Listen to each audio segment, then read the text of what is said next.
मला माहित नाही ना घरी आपल्यासाठी जेवण बनवलं असेल नसेल. अहो मग मी बनवेल ना. अहो पण ते जे नवीन किचन बनवून दिलंय तुम्ही मला, तिकडे माझ्या माहेरच्यांसाठी जेवण नाही बनवू शकत, पण तुमच्यासाठी बनवू शकते ना. बरोबर शब्द पकडता तुझे.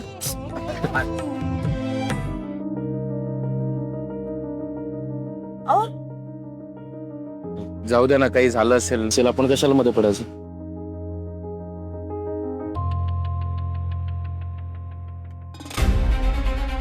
सलील. हो सलील आहे.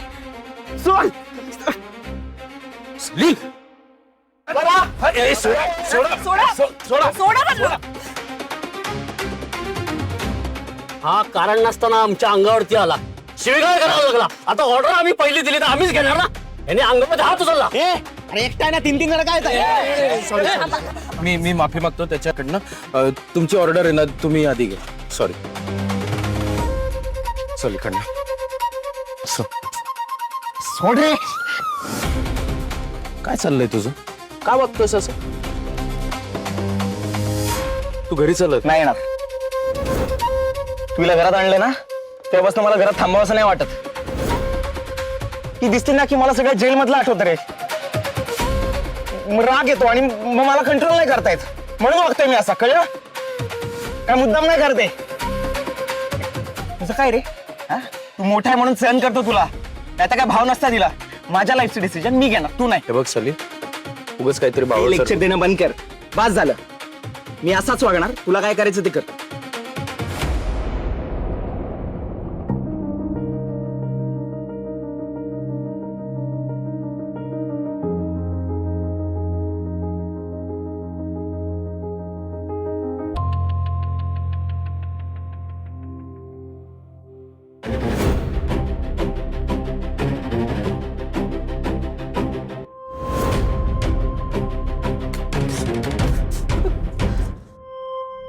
तू जा, तू आधी बाहेर जा.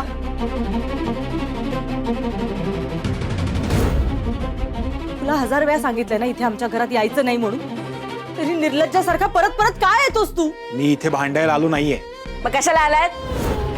मागच्या वेळेसारखं श्रेयूला पळवून न्यायला? पळवायला नाही, हक्काने घेऊन जाण्यासाठी आलोय, कायमचा.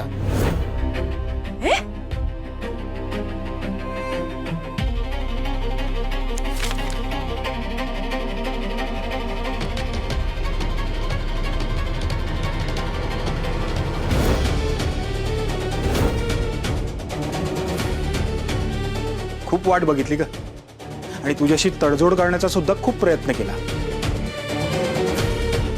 पण मला कळलंय त्याचा काहीच उपयोग नाही. आणि म्हणूनच घटस्फोटाचा अर्ज केलाय आणि श्रेयसची कस्टडी माझ्याकडे मागितली. तुला कळतंय का तू काय करतोयस ते? मी माझ्या श्रेयसला नाही देणार आहे, आणि मी डिवोर्स पण नाही देणार. नाहीतर काय दादागिरी आहे ही? याला दादागिरी नाही, याला कायद्याची भाषा म्हणतात आई. आणि मी ही कस्टडी मिळवणारच. ती मला मिळेल कारण मी कमवतो, माझ्याकडे हक्काचं घर आहे. तुमच्याकडे तर तेही नाही. मला कळलंय तुमचं हे घर जाणार आहे. श्रेयस आता 10 वर्षांचा झालाय, त्यामुळे कोर्ट माझ्या बाजूने उभं राहील. तुझ्यात ताकद असेल, हिंमत असेल ना, अडवून दाखव.